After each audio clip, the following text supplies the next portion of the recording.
আজকে ভাই ব্রাদার সকলে মিলে গিয়েছিলাম সকালের নাস্তা করতে। নাস্তা করা শেষে পানি খেতে গিয়ে প্যান্ট ভিজিয়ে ফেললাম। তো আজকে যেহেতু ঈদের দ্বিতীয় দিন, তাই গরুর মাংস অনেক খাওয়া হয়ে গিয়েছে। ভাবলাম যে সকলে মিলে আজকে একটু বাজার থেকে পরোটা খেয়ে আসি।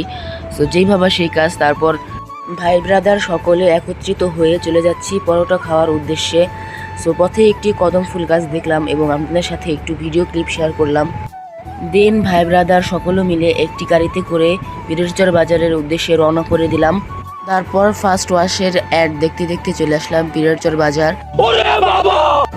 তারপর এখানে দেখতে পেলাম গরম গরম পরোটা ভাজা হচ্ছে। এই গরম গরম পরোটা ভাজা দেখে নিজেকে আর সামলাতে পারলাম না। रहा नहीं जाता, तड़प ही ऐसी है ना। তারপর এখান থেকে সকলের জন্য পরোটা অর্ডার করে দিলাম। অর্ডার করার কিছুক্ষণের মধ্যে সকলের জন্য এখানে পরোটা এবং ডাল চলে আসলো। যেহেতু এখানে পরোটা ভাজা হচ্ছিল, তাই আমরা ডিম অর্ডার দেওয়ার পর কিছুক্ষণ সময় লাগবে ডিম ভাজা আসতে। সো তার মধ্যে আমরা এখানে পরোটা খেয়ে নিচ্ছি। সো দেখতে পাচ্ছেন যেহেতু সকালের টাইম এবং গরম গরম ধোয়া ওঠা পরোটা এবং ডাল খেতে অন্যরকম স্বাদ। क्या बात है सर, क्या बात है सर।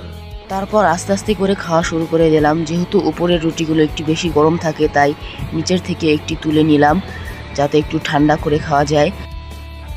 डिप्रेशन।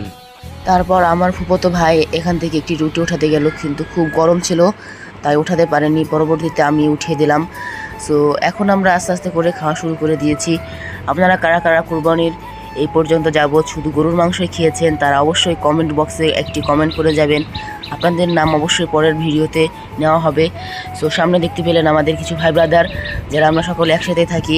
সো যেহেতু ঈদ, তাই সকলে একসাথে মিলিত হতে পেরেছি, তাই আমরা একসাথে খেতে এসেছিলাম। সো তারপর আস্তে আস্তে করে খাওয়া স্টার্ট করে দিয়েছি। আপনারা কেউ খাওয়ার প্রতি নজর দিবেন না। তারপর সামনের বড় ভাই ব্রাদারগুলো বলছিল যে আমাদেরকে একটু ভিডিওতে নেওয়া যাবে। সো তারপর তাদের একটু ভিডিও ক্লিপে নিয়ে নিলাম। मतलब वो अलग ही लेवल का बंदा था। খাওয়া দাওয়া শেষে আমরা একটা পানি কিনে আনলাম। সো তারপর আস্তে আস্তে করে পানি খেলাম। ওই পানি খেতে গিয়ে আমার প্যান্ট পুরো ভিজে গিয়েছিল।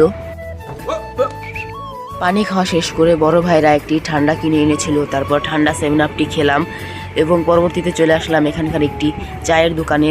চায়ের দোকানের অবস্থা বরাবরই এরকমই থাকে, সো আপনারা কিছু মনে করবেন না। সো তারপর এখান থেকে 4 জনের জন্য 4 কাপ দুধ চা অর্ডার করে দিলাম। তারপর আমরা 4 জনের কাপ একসাথে রাখলাম, একটু ফটোশ্যুট করলাম এবং ভিডিও ক্লিপ নিলাম। সো তারপর আমরা আস্তে আস্তে করে চা খাওয়া স্টার্ট করে দিয়েছি।